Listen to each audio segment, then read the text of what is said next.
Today we're going to talk a little bit about the old-fashioned tank water heaters. A lot of people think these are the most hideous things on earth, but in my book, I love them because there's not many moving parts. Have to change a thermocouple once in a while, drain it down or flush it out every 6 months, sometimes more, sometimes less. Make sure the temperature's not too high. Not a lot to worry about. Not what you call a recurring revenue stream for people like me. But for people like you, they're a great bargain. The big advantage is a low cost of entry. They're generally low cost. They don't take a huge gas line, and you get to use the existing flue. That right there can save you a ton of money. Typically, the installation on something like this is anywhere from $900 to $1,200, and that's for a higher quality water heater. You don't want to put in junk. You know, a lot of the water heaters you find at the hardware store are really not very well made, or they're not coated correctly on the inside. Quality control may be a little off. We see that often. Not always, but often the case. The big advantage of this water heater, of course, is a low cost of ownership, but also the ease of maintenance. Maintenance on something like this is probably flush it out every 6 months, sometimes more, sometimes less.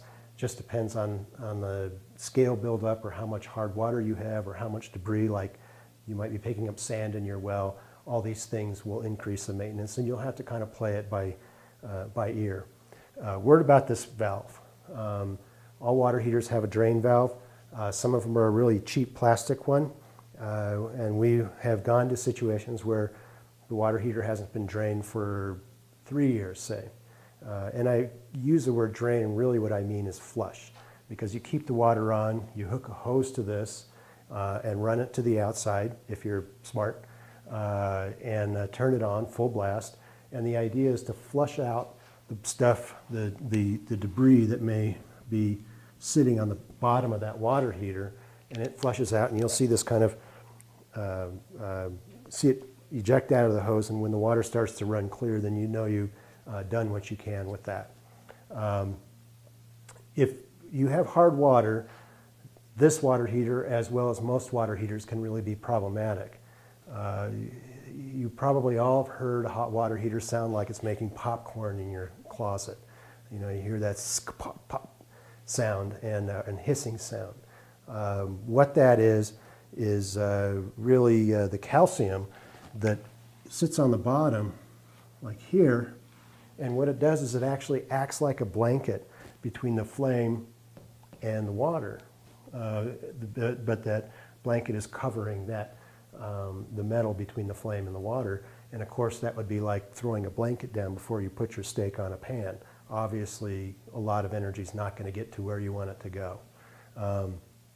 So the way to help reduce that really is to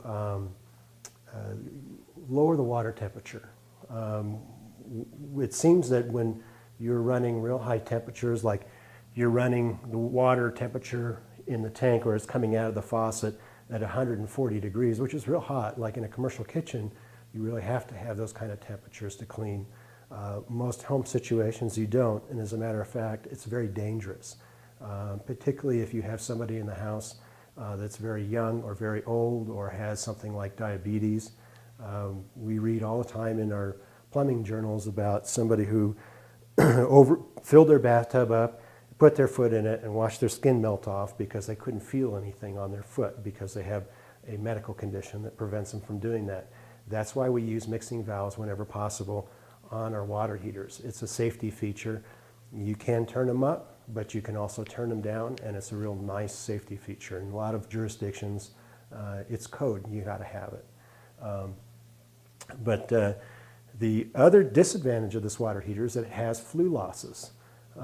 And what that is, say the flame is not running and the tank is hot, air will actually, let's use blue, air will actually circulate through the tank just out of convection, because the heat on in the tank heats that flue up, so that makes it would be like, it's like a chimney, you know, like a wood stove chimney or something like that. It just pulls that air out and throws it out to the outside.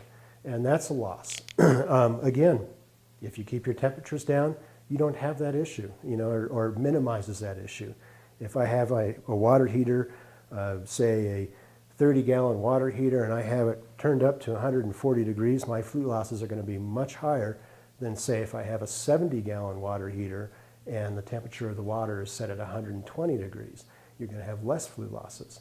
So, people say, oh, well, these are bad because they have flue losses or standby losses. Let's talk about standby losses. Most of these water heaters now are well insulated. Standby losses, again, come from flue losses. So lower the temperature, less flue losses. The big advantage of this, low cost of ownership, very few moving parts. If you have natural gas or don't use water a whole lot, hot water a lot, then this might be a good answer.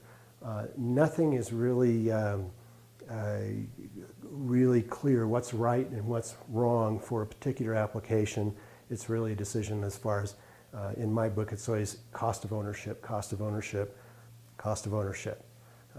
That is really what it comes down to. If I put a real efficient water heater in and you have cheap fuel and I have to come and service that thing every year, your cost of ownership is going to be very high.